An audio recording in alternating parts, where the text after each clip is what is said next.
Assalamualaikum warahmatullahi wabarakatuh. Perkenalkan saya Malik Yuli Desto Abidin FIN 244 010318 Kabel Keamanan Manajemen yang akan mempresentasikan analisis keuangan PT Repower Asia Indonesia Tbk Riau untuk memenuhi PCPM Manajemen Keuangan 2. Langsung saja pendahuluan.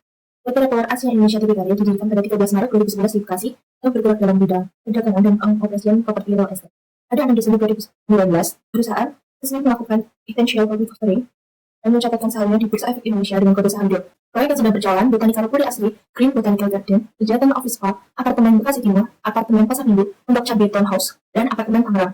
Struktur kepemilikan 46,72%, PT 6 Brian Sinergi sebagai pengendali, 15,58% PT Harmoni Harum, Properti Indo sebagai pengendali, 37,70% untuk publik. Selanjutnya, kajian kinerja dan fundamental. Yang pertama, kinerja manajemen dalam konteks laba operasional berbasis aset.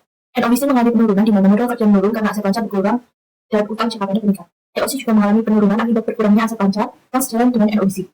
Profit meningkat sangat signifikan yang menandakan bahwa perusahaan mampu meningkatkan penjualan dan laba usaha secara signifikan serta mengelola beban operasional dengan baik. Yang kedua, kinerja manajemen dalam konteks added value. NVA negatif dan memburuk di mana nilai pasar dan dua ekuitas. EVA dari negatif menjadi positif dari value destruction menjadi value creation karena perusahaan menghasilkan menciptakan nilai bagi pemegang saham. Profit meningkat lebih cepat daripada modal. Yang ketiga, karakteristik fundamental perusahaan atau profitabilitas. GEP, ROI, ROE, OPR meningkat drastis di mana laba operasi meningkat secara signifikan yang mengindikasi efisiensi penggunaan aset yang lebih baik. Hal ini mencerminkan fundamental usaha yang baik. Yang keempat, karakteristik fundamental perusahaan dalam manajemen aset. Inventory turnover meningkat di mana persediaan tidak lagi mengendap lama dan berputar hampir 2 kali dalam setahun. Receivable turnover meningkat yang menandakan penagihan piutang lebih efektif dari 183 hari menjadi 9 hari. Fixed asset turnover meningkat yang menandakan aset tetap digunakan yang lebih produktif.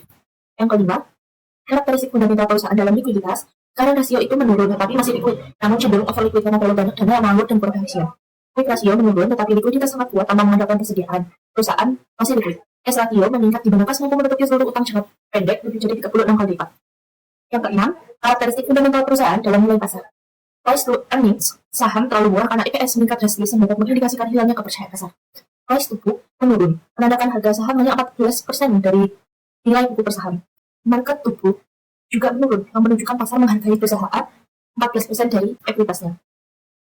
Selanjutnya, analisis resiko dan biaya modal. Kita jauh di bawah 1, yang menunjukkan resiko saham real jauh lebih rendah daripada pasar saham rata-rata. BACC mengalami peningkatan yang disebabkan oleh naiknya biaya ekuitas seiring dengan meningkatnya tingkat bebas resiko dan beta, meskipun proporsi utang sangat kecil. ROIC BACC pada 2023, perusahaan mengajukan nilai value discussion. Pada 2024, perusahaan menciptakan nilai value creation.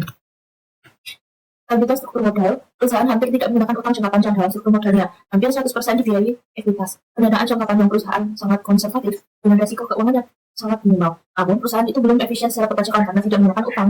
Maka perusahaan kehilangan potensi pengkhianatan pajak. Perusahaan lebih memilih menggunakan data internal atau laba ditahan daripada utang. Jadi, struktur modal PT Repower Asia Indonesia Tbk Riau mencerminkan kondisi yang sangat baik.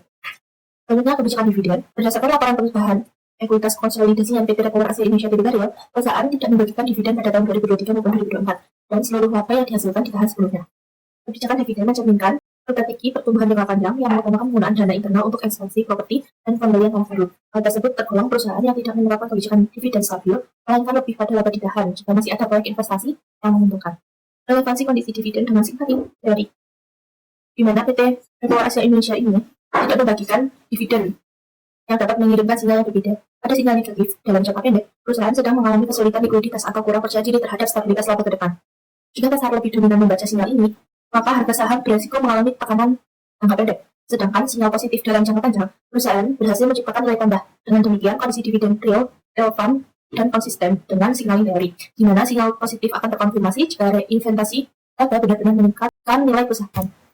Kesimpulan, kinerja perusahaan pada 2024 jauh lebih baik dibandingkan 2023. Mobat, ROI, ROE, dan OPM melonjak drastis di mana laba operasi meningkat secara signifikan. Perusahaan berhasil menciptakan nilai EVA berubah dari negatif menjadi positif dan ROIC melampaui BACC. Likuiditas sangat kuat tanpa mengandalkan persediaan. S rasio meningkat di mana kas mampu menutupi seluruh utang jangka pendek lebih dari 36 kali lipat. Struktur modal sangat konservatif, perusahaan hampir tidak menggunakan utang jangka panjang dalam struktur modalnya dan hampir 100% dibiayai ekuitas. Dan yang terakhir, tidak membagikan dividen. Jadi seluruh laba ditahan untuk reinvestasi yang mencerminkan strategi pertumbuhan jangka panjang yang mengutamakan penggunaan dana internal. Saran, perusahaan itu perlu mempertahankan momentum pertumbuhan laba yang telah dicapai. Kurangi ketergantungan pada proyek insentifal. Jangan membiarkan uang kas menganggur, optimalkan struktur modal dengan mempertimbangkan utang dengan bunga rendah, dan mengevaluasi kebijakan dividen secara berkala. Terima kasih, sekian dari saya. Wassalamualaikum warahmatullahi wabarakatuh.